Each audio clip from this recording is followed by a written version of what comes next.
સુરતના માંગરોળમાં ગેંગરેપમાં કોર્ટ સજા સંભળાવશે। બંને આરોપીને સુરત કોર્ટે ઠેરવ્યા હતા દોષિત, જેમાં આજે સુનાવણી સજા સંભળાવશે। મુન્ના પાસવાન અને રાજુ વિશ્વકર્માને કોર્ટે સજા સંભળાવશે। આરોપીઓએ 17 વર્ષીય સગીરા પર કર્યું હતું દુષ્કર્મ। 15 દિવસમાં 3000 પાનાની ચાર્જશીટ ફાઇલ કરી હતી। 17 જેટલા મહત્વના પુરાવા રજૂ કર્યા હતા।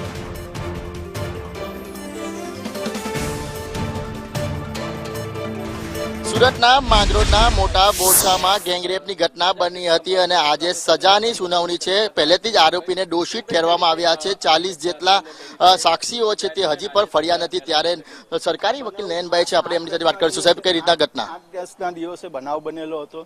એ બનાવમાં સરકાર પક્ષે કુલ 47 જેટલા સાહેદોની જુબાની લેવામાં આવી અને શનિવારે 15 તારીખે સુરતના સ્પેશિયલ જજ શ્રી વીવી પરમાર સાહેબે આરોપીને દોષિત ઠેરવ્યા।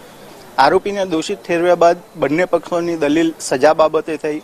આરોપી તરફે ઓછી સજા કરવાને માટેની માંગ કરવામાં આવી અને કીધું કે આરોપીના નાના બાળકો પણ છે, જ્યારે ફરિયાદ પક્ષે એટલે સરકાર પક્ષે દલીલ કરવામાં આવી કે ઓછી સજા કરવી એ યોગ્ય નહીં દેખાશે, કારણ કે નાના બાળક હોવા છતાં પણ જો આ રીતનું કૃત્ય અને આ હવસખોરી કરે છે તો એને ઓછી સજા કરવી એ યોગ્ય ગણાશે નહીં। આ ઉપરાંત આરોપીનો ગુનાહિત ભૂતકાળ છે તે પણ ધ્યાને રાખી યોગ્ય સજા કરવી જોઈએ। 20 વર્ષની સજા કરવામાં આવે તો ખૂબ ઓછી સજા દેખાશે તેવું કહ્યું। એ ઉપરાંત ભોગ બનનારને 10 લાખથી ઓછું નહીં એવું વળતર પણ આપવાની રજૂઆત સરકાર તરફે કરવામાં આવી। કયા મુદ્દા મહત્વના ધ્યાને લેવામાં આવ્યા?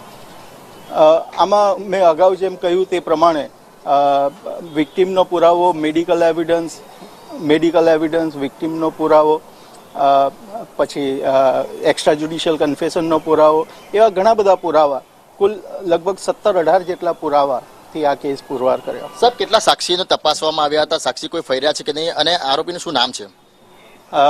સાક્ષી કુલ 47 તપાસવામાં આવ્યા છે।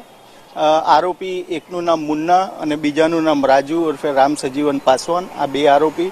ત્રીજો આરોપી શિવશંકર, એનું સારવાર દરમિયાન મોત થયેલું છે, એટલે કુલ 3 આરોપી હતા, જે પૈકી એકનું મોત થયેલું। કેટલા વાગ્યા લગીનમાં ફેસલા આવી શકે? લગભગ અત્યારે હવે હું આવું છું, ગાડીમાંથી ઉતર્યો જસ્ટ, લગભગ હું એક્સપેક્ટ કરું છું 11:30-12 વાગે ચુકાદો આવે। બિલકુલ, તો જે રીતના માંગરોળની અંદર ગેંગરેપ બન્યો હતો અને આ કેસની ટ્રાયલ ચાલી હતી, ત્યારે હવે કેપિટલ પનિશમેન્ટ મળે તેવી પૂરેપૂરી સંભાવના છે। ત્યારે ટૂંક સમયમાં જ આ જે કહેવાય કે ચુકાદો આવી શકે છે અને કેપિટલ પનિશમેન્ટ આવી શકે છે। કેમેરા પર્સન અજીત પટેલ સાથે મનીષ પરમાર, સંદેશ ન્યૂઝ, સુરત।